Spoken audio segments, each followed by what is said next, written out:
Considering that the exotic class items have a 1 in 64 chance of dropping with the 2 perks that you want on them, you probably are going to be farming the mission a lot, which means you probably want a way to farm it as fast as humanly possible. So I'm going to record a build/strategy video on how to do it as quickly as humanly possible on each class. This one's for Hunter, and we've been getting our runs somewhere in the 17, 18, 19 minute range. So first, starting with the setup, the things that you want to bring.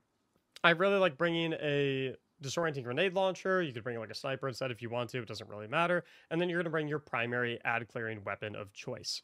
As far as your 2 heavy weapons, you are obviously going to bring an eager edge sword. It's absolutely massive for speeding through a mission like this. If you're not really comfortable with eager edge, you can omit this, but just know that like for the traversal sections, it's going to take a little bit longer. The other key heavy weapon that you absolutely 100% must bring is Microcosm. This thing nukes the tormentors and the bosses. But what about the rest of the build for the non-tormentors and non-bosses? Because clearing out the red bars quickly to trigger the spawns of the other enemies is just as important. So the rest of the build, I have a class item with Spirit of the Dragon and Spirit of the Liar. You really just need Spirit of the Liar though, so if you don't really have a class item with that, you could just go with the Liar's Handshake exotic gloves. That will work perfectly fine. As far as the subclass setup goes, Deadfall Tether is absolutely spectacular for a bunch of red bar ad clear. By the way, my Hunter partner is running all the exact same stuff. So the second player will also run all this stuff as well. Also got Gambler's Dodge, Triple Jump, Combination Blow, so we can do that stacking with Liar's Handshake. And then Grapple Grenade is awesome for like getting a little cheesy with some of the traversal areas here. Stylish Executioner and Winter Shroud pair very nicely with Combination Blow to no surprise. And then we've got the Facet of Courage so that our Arc Solar and Void abilities will deal bonus damage to Darkness debuff targets. We've got Purpose so that we can get Void Overshield whenever we pick up Normal Power. Protection for more damage resistance, Generosity, so that when we defeat targets while we're transcendent, we create orbs of power for our allies. This is up to 5 orbs, and they're big orbs as well. So especially in the boss room, when you're using Transcendence, you can super chain with your teammate very nicely. And then finally, we've got the Fast of Sacrifice, where Arc Solar or Void, while we have an Arc Solar or Void buff, ability Final Blows will grant bonus Darkness Transcendence energy, so we can have Transcendence more frequently, not only for the bonus weapon damage, but also to get more mileage out of Facet of Generosity.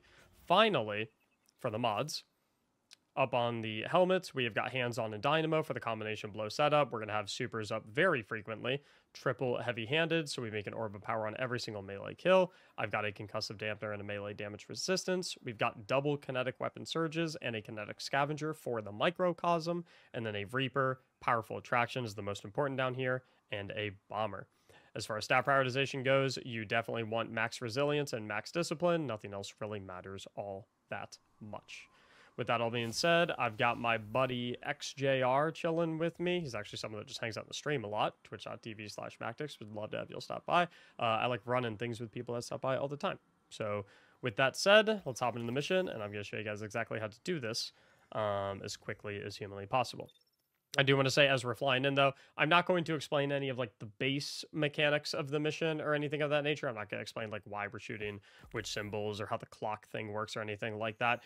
If you don't know how this mission is run, you don't know the base mechanics at all, I will link my base mechanics guide video in the description, and hopefully that will explain everything. This is just going to be how to run this quickly once you already know how to beat the mission. So I spawn on the right. Nope, never mind. I am light aligned, which is perfect. That's what I've been the entire time.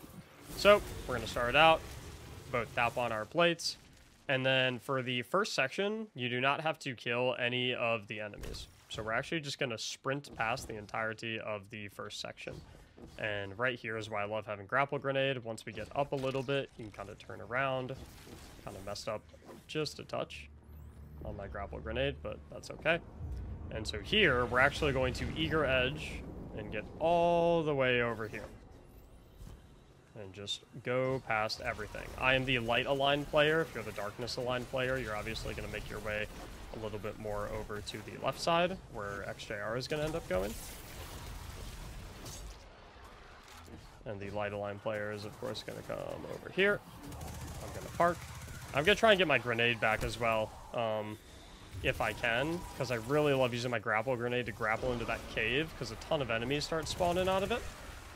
So So that's why I love having max discipline there to have my grapple grenade back up in time. Grappling into that cave and doing a grapple melee kind of pushes back against all the thrall that are going to be spitting out of it, if that makes sense. So sprint right on down here. And the reason we have our mods picked as we do is our mods are very set up for super ability regeneration. So if you look at my super meter throughout this sequence, you're just going to see that my super is coming back insanely quickly. Because I do believe that these enemy spawns down here are tied to ad clear. Maybe they are, maybe they aren't, but it feels like the faster you kill the ads, the faster you get them. So like maybe that's the thing, maybe it's not. I'm not 100% sure, but I'm already at, you know, it's looking like approximately 3/4 of my super back, so we're going pretty fast. Gonna have our super available for that third room. And this Liar's build is obviously spectacular for this. So we've got Grief and Garden, which I'm typing to my teammate. We're doing this with no comms, by the way. We're doing it strictly with text chat. So, yeah. Probably, hopefully an indicator of how effective this strategy is. So he's hanging up there. He's getting his buffs right now. By the way, while he's getting his buffs, probably a good time to mention, if you need people to do this with, join my Discord server linked in the description below. There's an LFG channel in there you can find teammates through, who will probably all have also seen this video. Oh my god. Okay, well, obviously a bad situation to have your grapple grenade miss right there, so I'm just gonna pull out my Vortex Frame Sword and spin around, and obviously I was hoping to kill all those guys with grapple melee, but that didn't work out the way I wanted it to. But that's okay. So we're just going to continue killing all of these ads with our combination blow. If you have something, by the way, like, if you have like a Caliban's Liar's class item, that would be insane for something like this. Although if you do have a Caliban's Liar's class item, then I suppose you probably wouldn't be farming this all that much, would you? So that's probably like the main thing you're going to want on Hunter, but no, actually, no, there's a lot of good stuff that you can get. You can get, you know, Galanor Star Eaters and things of that nature. A lot of good PvP rolls, Ophidian Worm Husk. I seem to have all the good PvP rolls already, which is kind of funny to me. But anyway, we're just continuing to kill these ads. Light players focused on chilling up here. Dark players downstairs. I have all three of my modes of light, so I saw him say tower. I saw him say stop, and then I'm just waiting on his third call. Just gonna keep on smoking these enemies. I have my tether back already. I forgot to use my tether there, by the way. You should definitely use your tether right here. That's on me. And he called Garden. So there's our third. Sometimes an extra thrall will spawn, by the way, after you're done hitting the symbols. In my experience, that does, like, soft lock you out of teleporting to the next chamber. So make sure you kill if you see like a lone extra thrall. For this area, I love to put my tether on this like right side platform right here, because then it'll link to all the attendants that'll spawn over on that other platform. And ideally, I'd like to have combination blow ×3 up right now for that tanky enemy, but I don't have it right now, so the sword's kind of backup for that. But now that all these enemies are spawning, I can easily stack it back up. Dodge roll, dodge roll. And you see my super right now. If you look at my super meter, I'm pretty much full again. Gonna have a little bit of downtime without tether, but even without tether available, freezing everything with Winter's Shroud and the shatters and whatnot is everything's still dying perfectly quickly. So I'm gonna start typing my symbols for him. I'm gonna plop my tether down there as well. So we've got Grief. Sorry. Grief, love, drink. Shooting a couple dudes for me, thank you. And then I'm just gonna wait on my third symbol.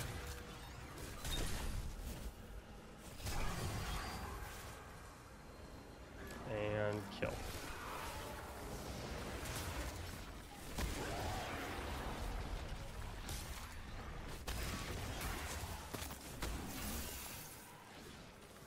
So now I just wait for him to get all four. He just got the first. There's the second. There's the third. And number 4. And so now we're on to the traversal section. This is where the Eager Edge Sword comes in massive. Like, just areas like these, being able to swipe through them with an Eager Edge Sword. Oh, my bad. Makes a world of difference. And this is also why I recommend max discipline, is having your grapple grenade up as much as humanly possible also makes a pretty big difference. And I'm going to show you, like, the areas that you want to use your grapple grenade for, like, maximum efficiency. So we're going to swing with our Eager Edge Sword over here to get to this platform. And then I love bunny hopping out here, sorting, jumping, grapple, grapple melee over here. You skip so much ground right there. Obviously, like I said, you don't have to do this. You're just going to be like, you'll lose like 30 seconds of efficiency, which is not the end of the world, but I did tell you I was going to tell you how to speedrun it as quickly as I knew how, so that is part of that. This section sucks. I hate this section so much, the bane of my existence. I like to try and do an Eager Edge Sword and then dodge to get past the first two, and then I just wait for the third. And right about now, grapple grenade is coming back up, so I can use it to swing over on this section, which is really, really nice.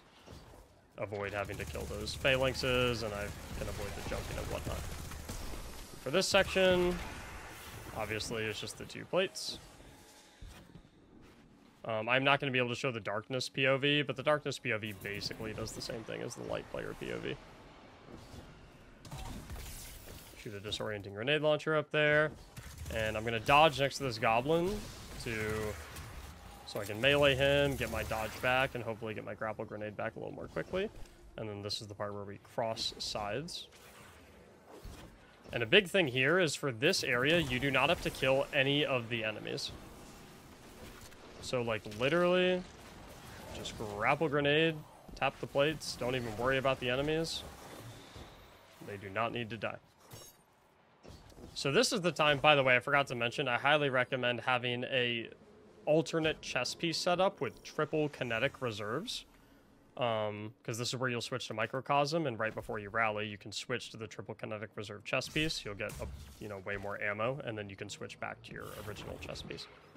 Here, I typically say you want to have one person dedicated to killing the clocks, and then the other person's exclusively ad clear, so like they can help with the Tormentor a little bit. They can put some taps in like the shoulders whenever it's above, a third HP. But after that, I think it's simplest to have the same person dedicated. Once these husks start spawning, this is where the tether comes in so massive, because the Tormentor spawn is tied to the spawn of these husks, or to the death of these husks. So killing all of these husks will get you your Tormentor. And so he called that 4, 5, 6 were off for him, and as you can see, the microcosm just absolutely shreds the Tormentor. So he said 4, 5, 6, so I will shoot 2. He said 4, 5, 6 was off. In my opinion, it's easiest for the player who's not shooting to tell you which ones are off for them. That's the way I do it. I mean, you can do the callouts however you want, but also if you look at my super meter, you will see that my tether is back now. So the idea is he's tethering, I'm tethering first wave, he tethers second, I tether third. So he called 2, 5, 9 were his offs, so I see I have 3, 6, 10. But yeah, the tether makes a world of difference. Now that I see the husks are respawning, my turn for tether. And you can just tell the Tormentors come up so much more quickly.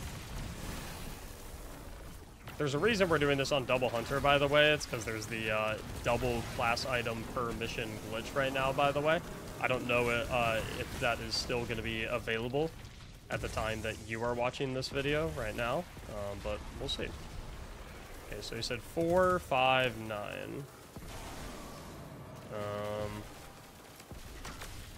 Check again. I just wanted to check again, just in case. Okay, 6, not 5. Uh-oh. What? Okay, he gave me the wrong pulse, I think. I don't know. That's okay. A little bit of time loss happens. He has his tether back already. I'm going to have my tether from his tether, so it's all good. We're going to be able to... Yep, there's my tether right now. I'm trying to find that last husk. Oh, ran over to me. That should bring up the Tormentor.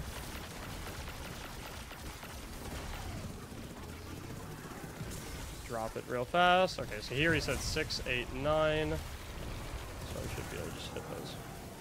And we're all done with this room. One little hiccup, but that's all good. Should hopefully still be a sub 20-minute run, which is what I think we're on pace for. Right here, I like to use my grapple grenade. Get across. And then I will use my tether to start out in this room, and then he'll use his tether on the back section of this area once all those enemies spawn in the back. It's like my tether is going to grab everything up front, and that is so nice. I got a heavy brick. That kinetic scavenger is going to... So he can tether right here, if he has it. If he doesn't have it, then of course... Okay, cool, if he does have it. That'll clump up all of these enemies in the back, and then everything dies relatively quickly. Right here, I'm going to use my grapple grenade to hopefully kill all of the bats with AoE. Because these bats are so annoying once they start getting on the move. It's like one got away, but two, maybe. Not half bad. If the bats... Oh, that is unfortunate.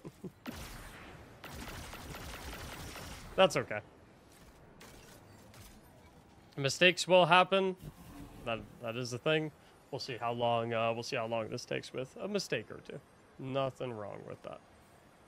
So he'll hop back on. Perfect. And I'm close to my tether again. I don't quite have it, but I should get it after meleeing a couple of these enemies. So I'm gonna dodge, get a melee kill, dodge, there's my tether. And I'm going to save my tether for right when we get all these spawns. I'm going to put it right on the edge of this rock so it tethers both of these packs on the left and right on the ground.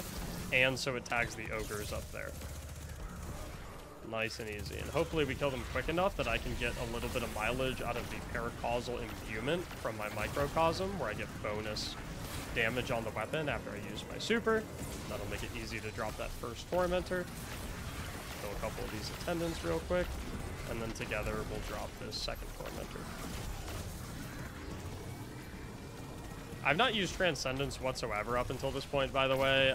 You should probably be using Transcendence more often than I am. But all good. So here I'm going to switch back to my reserves chest in preparation for rallying at the boss.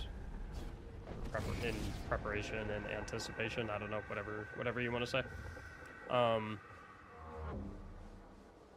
So we're going to head on over here, use the grapple grenade, grapple melee, and then after I put the flag down, we'll switch back to my original chest piece.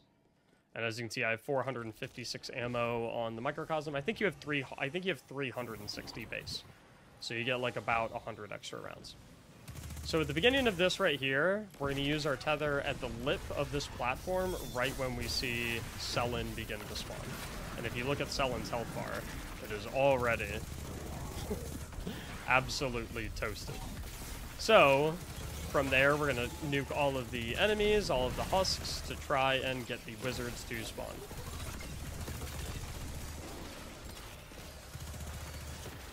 And then we are going to nuke the wizards. I'm going to call out these symbols for my buddies. So we have Eyes, AP, Witch Queen.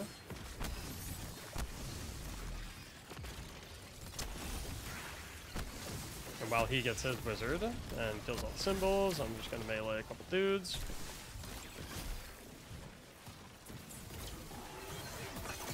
And then we toast the boss. He's going to use his tether to clump up all the enemies, and so he gets bonus damage on his microcosm, and so Selin is weakened, and Selin is gone. Next, we'll work our way up here. Kill these two Hobgoblin snipers. I'm going to pop my Transcendence as well. That's a good idea. And right when I start to see Yemic spawn, I'm going to put my tether dead center, and wait for Yemek to jump into it, and then we will toast Yem. Then it's back to simply dodging around, killing everything. Let's get the combination blow stacking. Apparently I can't get a final blow with my melee for some reason. That's okay. And I see the wizards are up, so we're going to tag both the wizards, get our buffs. I'm really hoping for a heavy brick drop. I haven't gotten one yet. And I'm going to wait for XJR to give me the call. Witness, eyes, drink. So I see drink over there. Witness, eyes, drink. And now Yemek's going to come back out on the field. I've got my tether for that. And we are going to absolutely toast him. Just like that. You can try to take out those hobgoblins upstairs if you want to. It's probably okay. You probably don't have to worry about them too much. Then we're going to get our wizards to spawn. So we're going to go ahead and drop them. And then I'm going to kill a couple of the bats just so they're not messing with me.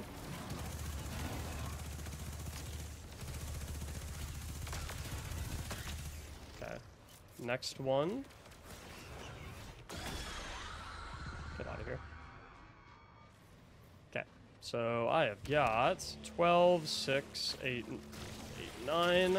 Please don't do that. Yee. 2, 4, 7, 11. 2. Nice. Fighting for my life out here. 1, 3, 5, 10. Okay, it'll be 5. Oh no, he shot it just a little too early. Okay. That is... there's too many bats around me. It had to happen during the recording of the video. That's okay. Stuff's gonna happen. All good. So we are unfortunately gonna have to do all 3 again. And it's, oh my god, does it really need to spawn me over there? Is that necessary? It's okay. It'll be worth it, because like I said, I'm going to show you guys how to get double class items. 2 drops for every run that you do. Alrighty.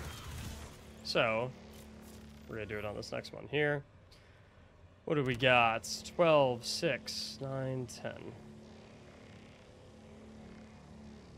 12. Lovely. Let's get a disorienting grenade launcher over there. 2, 3, 5, 8.